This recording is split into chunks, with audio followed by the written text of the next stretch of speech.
আজকে দেখো নিহারিকা কাটিং করলাম,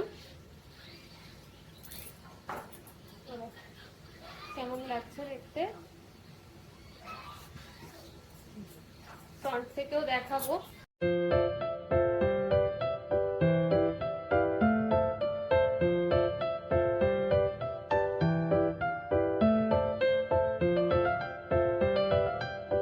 দেখাচ্ছি দেখো,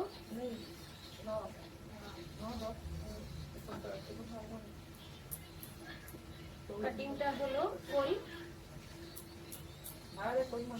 ওনার অনেকটাই বড় হেয়ার, তো উনি বলেছিলেন যে কাটিং এর জন্য, তো 2.5-3 বছর আগে স্ট্রেটনিং করা ছিল, আনইভেন হেয়ার ছিল, তো তার কারণে আমি ফুল হেয়ারে কাটিং দিতে পারিনি, ফ্রন্টে কাটিং দিয়েছি।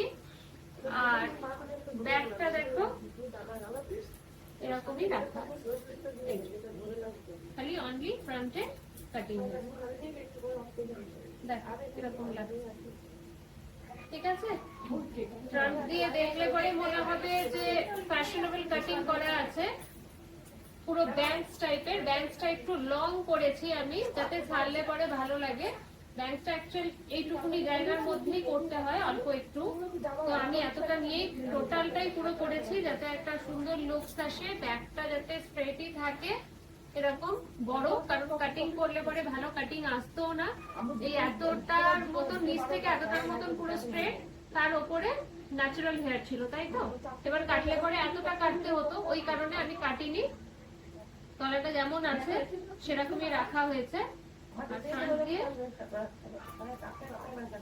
এবার যদি উনি মনে করেন যে আমি বাঁধবো, তো ন্যাচারালি উনি বাঁধতেও পারেন সেরকম ভাবে। কালারও করা হয়েছে, ওনার হেয়ারে বার্গেন্ডি টোন চেয়েছিলেন। ব্যাংকসটা উনি যদি বাঁধেনও ব্যাকে, সেরকম ভাবে যদি বেঁধেও নেন ফ্রন্টে, ঠিক লাগছে? হ্যাঁ ঠিক আছে। এবার এদিকটা একটু দেখাবো।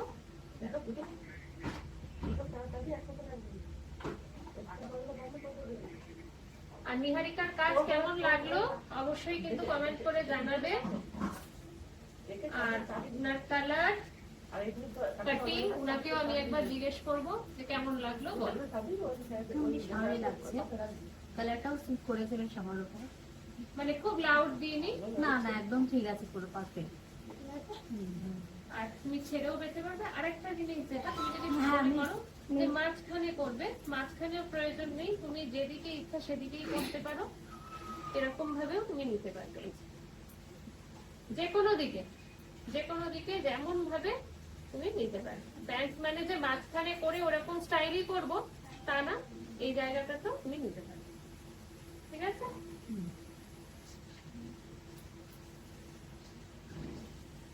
Thank you.